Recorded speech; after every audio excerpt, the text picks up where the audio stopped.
Like many other travelers that make the journey to Zakynthos, we came to experience one of the most iconic travel sites in the world, Navagio Beach, also known as Shipwreck Beach. There are lots of opinions about how and when to visit this famous place, but I'm happy to have done it the way we did, with the Potimitis Brothers Tours out of Skinari. Some say take a private boat, early in the morning or just before evening. And I'm not one to argue with those suggestions, but I travel on a budget, so a private boat was out, and going past 4 o'clock is always risky. I found that out firsthand. I wanted the smallest boat I could find in my price range, and 10 or so people for €20 leaving hourly with as long a stay as I wanted sounded perfect to me. On our first day, we tried getting out there on the 3 o'clock boat, but halfway out, the captain turned back, pointing to the ominous 2-meter whitecaps on the horizon that would soon be on the beach. But they also announced that anyone who wanted could hop on the Blue Caves tour boat free of charge when we got back, and we happily took them up on that offer.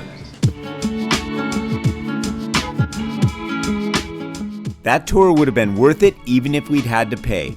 In many ways, it'll be more memorable than Navagio. The shade of blue of the water in these caves is difficult to describe, though an artist in Athens called it Ionian blue, and I'm going with that. The next morning we were on the 11 a.m. boat to Navagio, and it was smooth sailing all the way.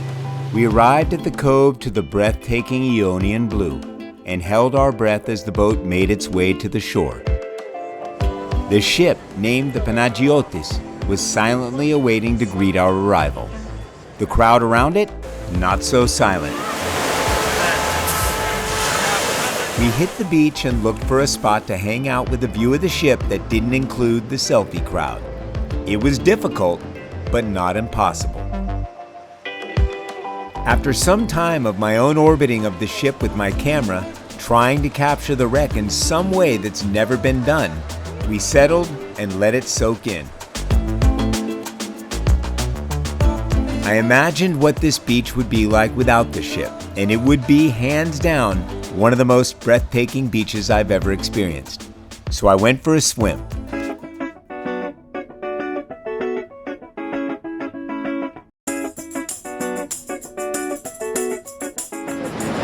If you've always wanted to visit the shipwreck here at Navagio, I would never say don't come. But don't come thinking that you're going to get some selfie on a beach somewhere with an abandoned shipwreck. That's not going to happen unless you time it really perfectly at the right time of year and whatever. This is really a scene on steroids. If you've ever been to Vietnam, this is Ha Long Bay concentrated into a football-sized area. So come and see it. Don't come thinking that you're going to have some intimate, life-changing event. Unless you want to do it with 1,000 other people at the same time. But then you could just go to a Stones concert. Although the company told us we were welcome to stay and catch any of their hourly boats back, we stayed on the beach for about an hour. With the diesel fumes from the larger boats settling in the steep cove, we didn't really need much more than that.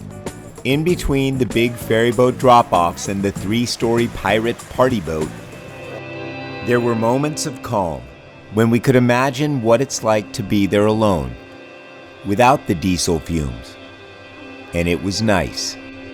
We sat in the shade, contemplating the fate of this wreck that washed up when it ran afoul of the weather back in 1981.